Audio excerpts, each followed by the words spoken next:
नमस्कार दोस्तों, मेरा नाम है अंशुमन नायक और आप सभी का बहुत बहुत स्वागत है इंडियन डिफेंस न्यूज की डिफेंस टॉक सीरीज में, जहां पर हम रोज नए नए डिफेंस अपडेट्स के बारे में बात करते हैं। तो चलिए देर न करते हुए आज की वीडियो शुरू करते हैं।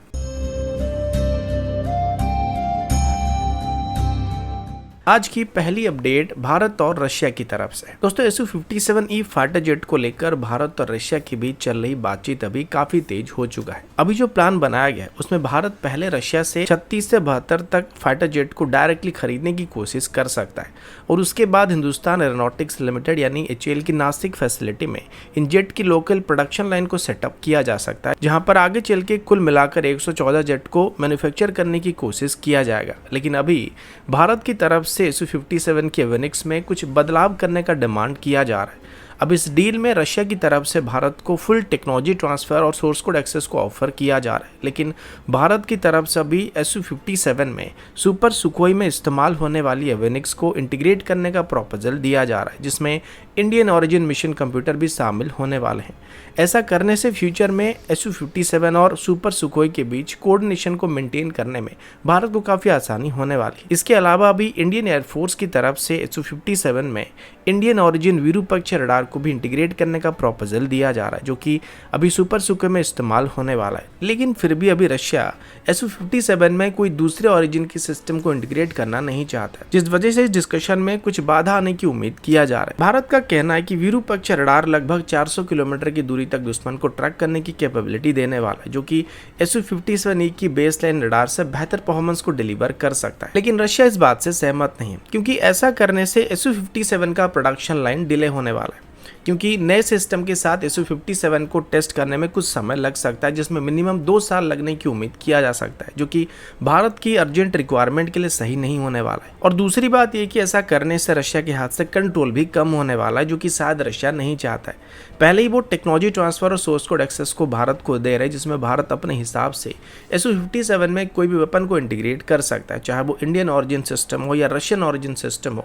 भारत अपने हिसाब से इसमें इंटीग्रेट कर सकता है, लेकिन Su-57 के रडार और एवियोनिक्स को चेंज करने की बात को लेकर रशिया शायद ही राजी होने वाला है। अगला अपडेट इंडियन नेवी के twin engine deck based fighter programme की तरफ से। दोस्तों, इंडियन नेवी का twin engine deck based fighter programme यानी कि TED-BF प्रोजेक्ट अब स्टडी प्रोग्रेस करता जा रहा है। एरोनॉटिकल डेवलपमेंट एजेंसी यानी ADA के ऑफिशियल्स ने अब ये बात कंफर्म किया कि इसका क्रिटिकल डिजाइन रिव्यू 2026 के सेकेंड हाफ में कंप्लीट होने वाला है और इसके तुरंत बाद ही कैबिनेट कमेटी ऑन सिक्योरिटी से फंडिंग की अप्रूवल मिलने की उम्मीद किया जा रहा है और इस प्रोजेक्ट के लिए लगभग 13,000 करोड़ का बजट एलोकेट किया गया। ADA की ऑफिशियल्स की तरफ से इसे एक 5- जनरेशन के प्लेटफॉर्म के नाम पे क्लासिफाई किया जा रहा है। मतलब इसमें सभी 5th जनरेशन एवियोनिक्स मौजूद होने वाले हैं, जैसे कि gallium nitride based AESA radar, advance sensor fusion technology, AI driven mission computer. लेकिन इसका एयरफ्रेम पूरा स्टेल्थ एयरक्राफ्ट जैसा नहीं होने वाला है। फिर भी मैरीटाइम डोमेन के लिए इसके एवियोनिक्स को स्पेशली फाइन ट्यून किया जाने वाला है। एरो इंडिया 2025 में इसका अपडेटेड डिजाइन को शोकेस किया गया था और अब पूरा focus critical design review phase को कंप्लीट करने पर दिया जा रहा है। ADA के मुताबिक अभी twin engine deck based fighter के 2 अलग अलग कन्फिगरेशन को प्लान किया जा रहा है। पहला इसका स्टोवर वेरिएंट होने वाला है, जो कि स्कीजम इक्विप कैरियर से जैसे KNS विक्रमादित्य फिर विक्रांत से ऑपरेट करने वाला है, और दूसरा कैटोवर वेरिएंट होने वाला है, जो कि इलेक्ट्रोमैग्नेटिक कैटेपल्ट वाले कैरियर से यानी कि हमारे फ्यूचर एयरक्राफ्ट कैरियर से ऑपरेट करने वाला है।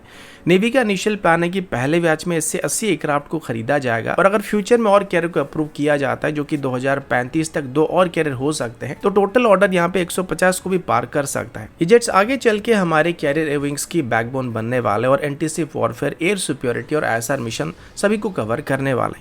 अगर 2027 में कैबिनेट कमेटी की तरफ से इसके लिए अप्रूवल दिया जाता है तो फर्स्ट प्रोटोटाइप को 2031 तक रोल आउट करने का प्लान किया जा रहा है, जिसके बाद 2037 तक इसकी सीरीज प्रोडक्शन को स्टार्ट करने का प्लान किया जा रहा है।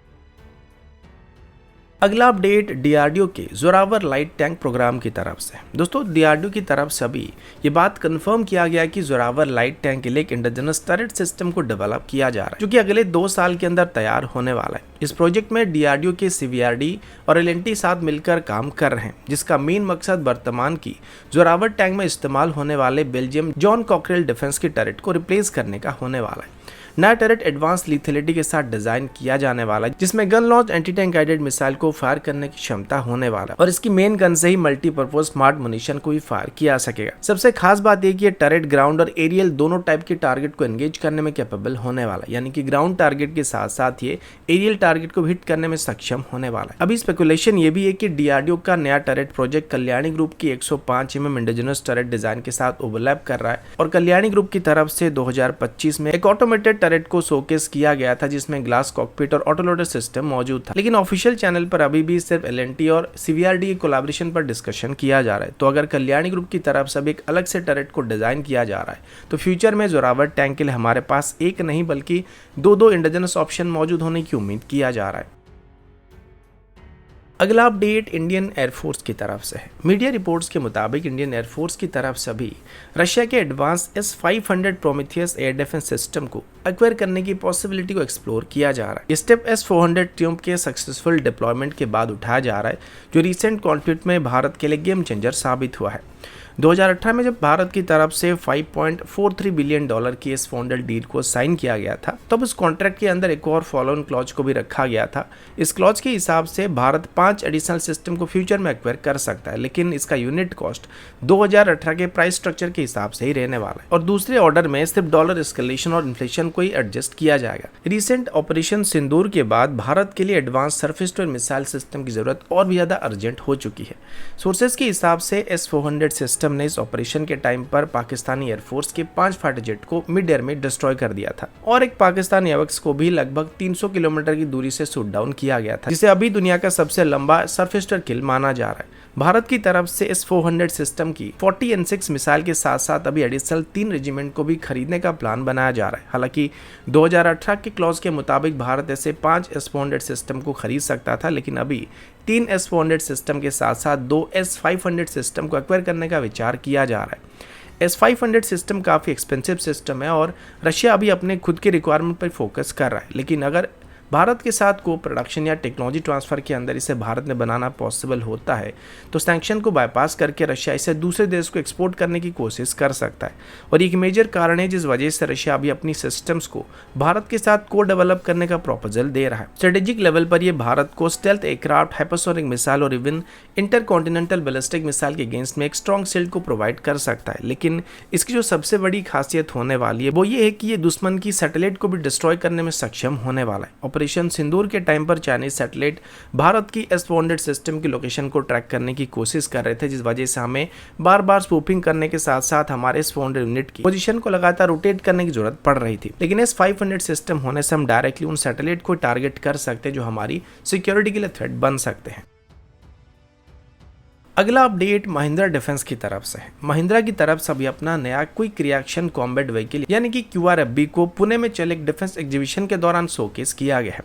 ये व्हीकल इंडियन आर्मी के लिए एक स्ट्रॉन्ग ऑप्शन बन सकता है, जो कि टाटा एडवांस सिस्टम के 4x4 mine proof armoured personnel carrier का डायरेक्ट कंपटीटर के रूप में देखा जा रहा है। QRFB एक 4x4 व्हील्ड आर्मर्ड व्हीकल होने वाला है जो हाई मोबिलिटी और माइन रेजिस्टेंस ऑपरेशन के लिए बनाया गया है। इसका main use counter insurgency, border patrol और कॉन्वॉय एस्कॉर्ट मिशन के लिए होने वाला है। Specially Jammu Kashmir, north east और लाइन ऑफ एक्चुअल कंट्रोल जैसे हाई थ्रेट जोन के लिए डिजाइन किया गया है। ये vehicle NATO STANAG 4569 level 4 blast protection के स्टैंडर्ड को मीट करता है। मतलब ये 14 kg स्टैंडर्ड की TNT ब्लास्ट को अंडर द हल और 21 kg ब्लास्ट को अंडर द व्हील टॉलरेट कर सकता है। साथ ही स्मॉल आर्म के फायर सोर्स ID थ्रेट से भी क्रू को प्रोटेक्शन प्रोवाइड करने वाला है। QRFB में एक टर्बोचार्ज डीजल इंजन का इस्तेमाल किया जा रहा है जो high power to weight Russia को डिलीवर करने वाला है। मतलब ये व्हीकल रग टेरेन, डेजर्ट और हाई एल्टीट्यूड रीजन में स्मूथली ऑपरेट कर सकता है। इस व्हीकल में एक बार में 12 से 14 के आसपास क्रू ट्रैवल कर सकते हैं। महिंद्रा डिफेंस की तरफ से बताया गया कि इस व्हीकल की सबसे बड़ा इनोवेशन इसका एयर फिल्टर प्लेसमेंट होने वाला है जो इंजन की लेफ्ट साइड में प्लेस किया गया। टाटा की व्हीकल में डिजाइन देखने को नहीं मिलता है। ये प्लेसमेंट स्पेशली डेजर्ट और डस्टी टेरेन में इंजन को क्लीनर एयर प्रोवाइड करने में काफी मदद करने वाला है, जिससे एफिशिएंसी इंप्रूव होने वाला है और मेंटेनेंस का डाउन टाइम भी कम होने वाला है। महिंद्रा डिफेंस पहले से अपनी अर्माडो व्हीकल को इंडियन आर्मी को सप्लाई कर रही है, जिसमें से लगभग अभी तक 1300 व्हीकल इंडियन आर्मी में शामिल किए जा चुके हैं। वहीं पर अब ये QRFB व्हीकल बेसिकली एक हैवी और रवर्स प्लेटफॉर्म के रूप में सामने आ रहा है, जो कि ब्रॉडर ऑपरेशन सिनेरियो को टैकल करने के लिए डिजाइन किया गया है। तो दोस्तों अभी के लिए इतना ही, मिलता हूँ आपसे अगले वीडियो में, तब तक के लिए जय हिंद, वंदे मातरम।